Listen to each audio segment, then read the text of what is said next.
Bismillah, alhamdulillah, salatu wassalamu rasulullah sallallahu alayhi wa sallam. Assalamu alaikum wa rahmatullahi wa barakatuh. My name is Tara Khalid.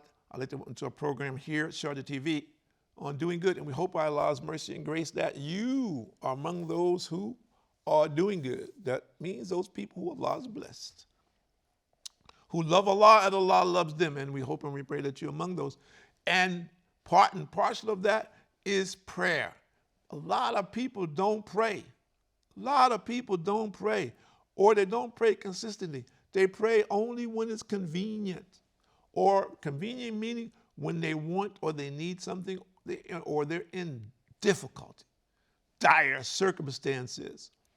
Don't be one of those people. Change that. And I'm talking even to Christians and Jews. Change that.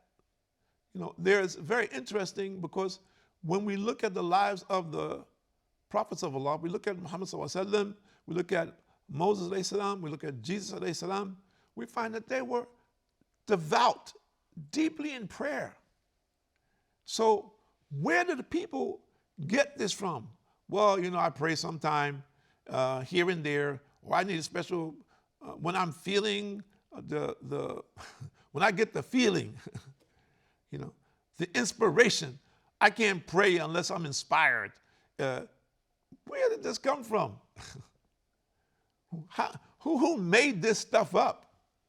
And we need to ask ourselves that question. Really, if you're one of those people, you need to ask yourself that question. Because, I know a lot of people like that, and it's common among people. Unfortunately, they're not conscious or aware of the importance and significance of prayer.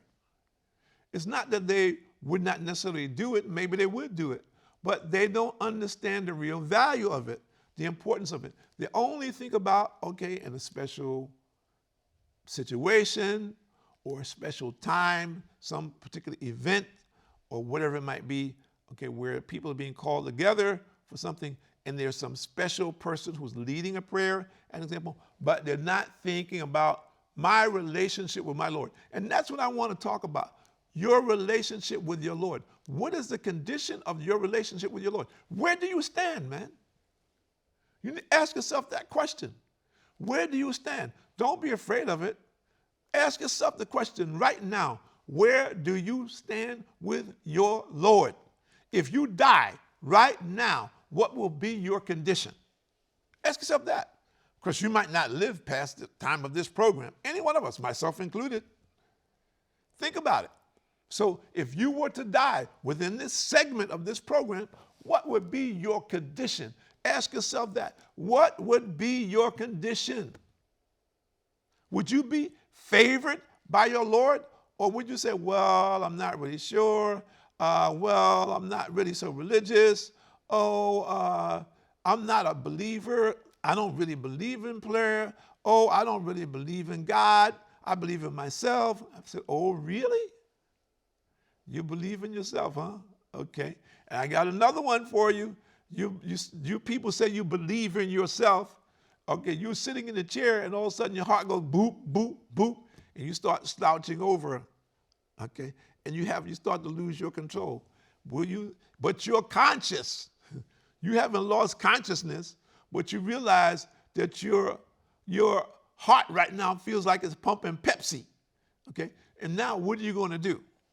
You're going to say, oh, well, I guess I'm dying, so I made up my mind that I'm going to die in this fashion, so we're going to hold on and to the very end. I have this under control. This is foolishness. This is rubbish. This is rubbish. If you are conscious and you are aware, you will say, oh my God, God, please help me. Yes, you are. Don't fool yourself.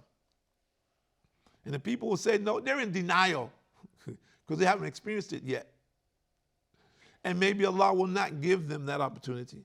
Maybe Allah will just take you right out and you don't have a chance to repent. You won't have a chance. So take the time now. And if you know someone who's like this, tell them now. Call him. Say, you know, I heard this brother. He said, listen, take account of yourself today. Not even today, right now, immediately. I'm thinking about you because I love you, I care about you, and I know that you are a person who is astray. Yes, you're going to be angry at me for saying that, but I'm calling you to worship God now. I'm thinking about you. Well, you're busy at work. Well, listen to me for one more minute. Take time out of your work right now and pray. I don't know what's going on. I'm not saying anything is going to happen to you, but I have this concern and worry about your condition because I know you are a person who's seemingly not aware and conscious of the power of God. You don't respect it. So as a result of that, I'm saying this now because I'm thinking about you. Okay? You understand? Take time out. Take 1 minute right now. Repent. Go somewhere. Get away from everybody. Whenever you can, repent and pray and ask God for guidance. Good night. Assalamu alaikum. Yes. Why am I saying it? People say, well, brother, this sounds like kind of funny. But really, I realize this, that so many people, even people who say they believe in God, they don't have a relationship with God. They don't have a relationship. And people say, well, brother, that's not fair. I said, well, I didn't say everybody. I said many people. Many people. Many people think they can go to church on Sunday, sit there for an hour, hour and a half, be inspired, listen to some songs, listen to the minister, be inspired, and everything is okay. Finish, go on and do their thing for the rest of the week. And same thing, people going to the temple, same thing, people going to the masjid. They go to the temple on Saturday, go to the masjid on Friday. Same thing, they go there, say, oh man, okay, the sermon was good, we prayed, everything, I'm good for the rest of the week. And that's it. The rest of the week is a disconnect. And there's no reality. So that's what I'm talking about. There's a lot of people out there with no reality. And I used to know a lot of those people. I mean, I've been away from a long time, but I used to know. So it's not theory for me. It is a reality. I knew a lot of people they were disconnected from Allah. They didn't realize it even because there was no consciousness, no awareness, no knowledge of the importance and significance of formulating this relationship with their Lord before they die. Okay, let me ask you a question. If you're doing business, how are we going to continue our business if we don't communicate? Even, okay, I owe you some money. Okay, you did something for me. As a thing, you did a service for me, and I owe you some. I want to pay you some money. How can I pay you that money when there's no communication between me and you? You haven't maintained, you didn't take care of business in terms of communicating with me. You don't know how to reach me. After the services are provided, you don't know how to contact me. Would anybody you know do that in business? Of course not. No one would do this in business. So what about Allah's business? What is the most important business? So you think that Allah is going to answer you and take care of you when you've disconnected yourself. You say, okay, Allah, I see you on Friday. Allah, I see you on Saturday. Allah, I see you on Sunday. And I'm good to go. Oh, really? What makes you think that? This is a point of arrogance. We're talking about the creator of the heavens and the earth. And you're playing him cheap. As though, well, when I get time, I'll talk to Allah when I get time. I'm busy right now. Wow. And many of us, this is actually our attitude. Our actions speak to this. So I just want people to think about it. Where do you stand right now in relationship to this?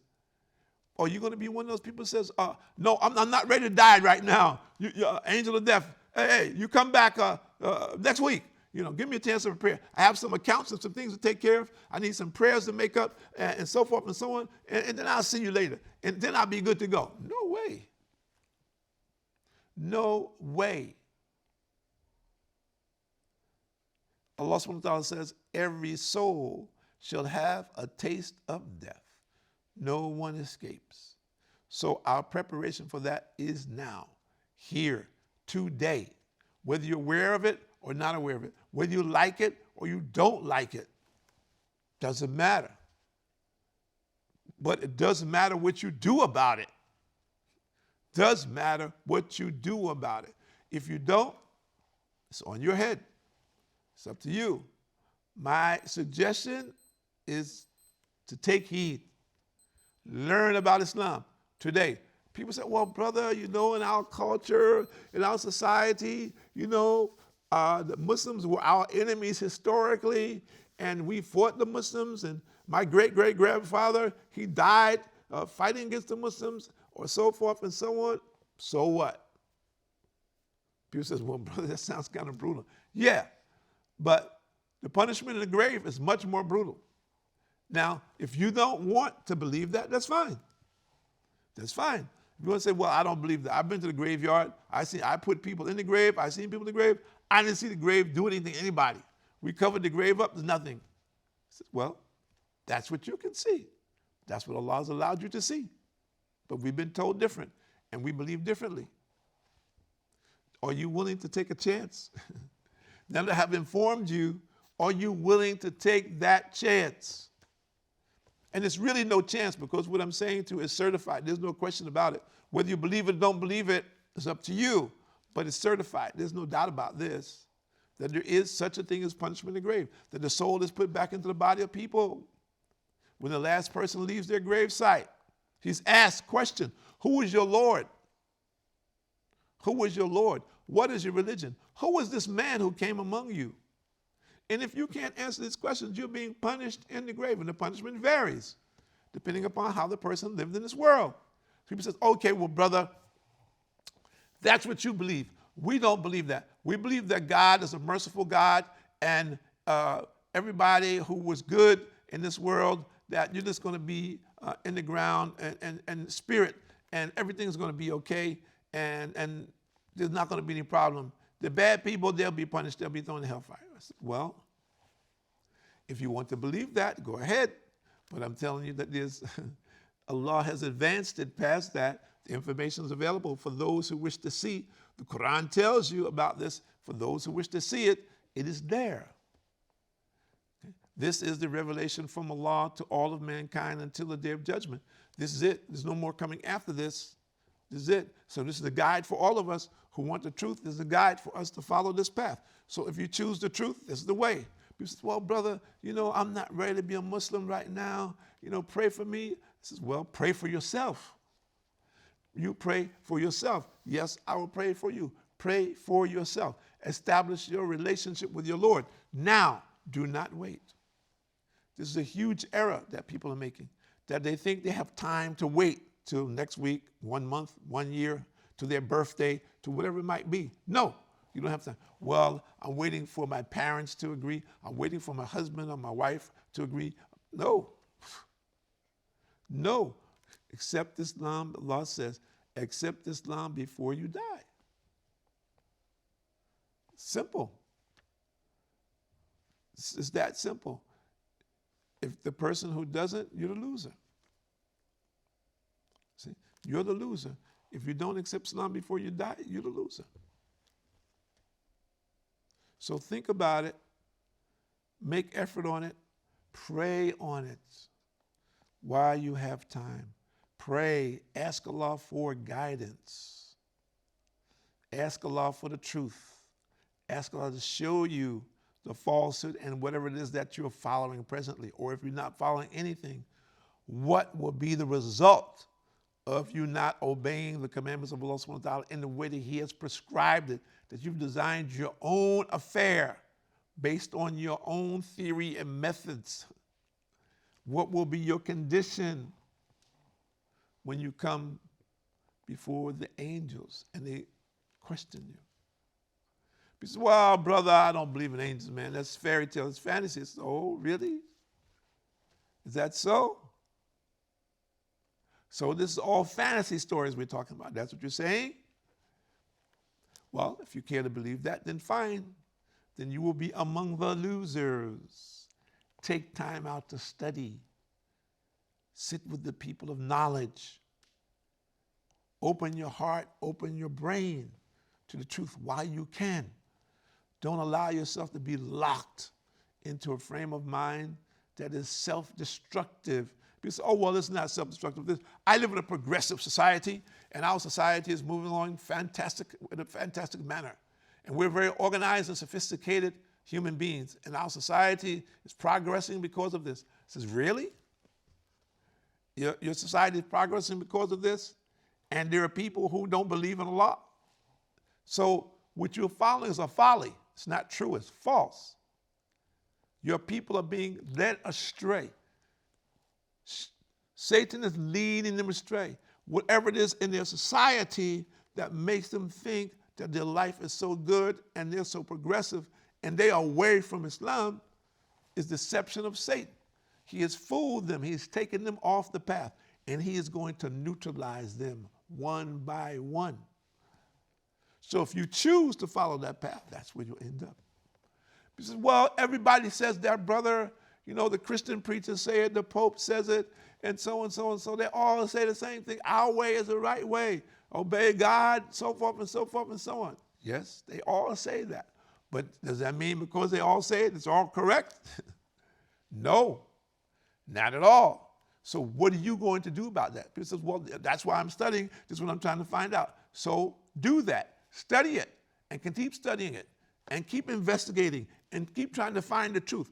Don't settle for something less than the truth. And if you want the truth, it will bring you to Islam without question. If you really want the truth. So seek out the truth. But seek out 100% truth for the sake of your own soul. Because that's due to you. That is your right. Allah is offering it to you. You must pursue it. And then when you find it, you must accept it. So take the time now. Tomorrow is not promised to anyone. And if tomorrow has come, how do we know what's going to happen tomorrow? We can plan all we want. How do we know what condition is going to be in tomorrow? Take the time out now, today, while you are breathing, to submit yourself to your Lord. First, ask him for forgiveness for your sins and beg him for his mercy, that he will count you among those who are merciful and will benefit from this mercy in this life and hereafter. Take the time today. Dear viewers, we wish you all the best from Sharjah TV, and we ask Allah to guide each and every one of you and all of those in your family to the truth, to the real light, Islam. Assalamu alaikum wa rahmatullahi wa barakatuh.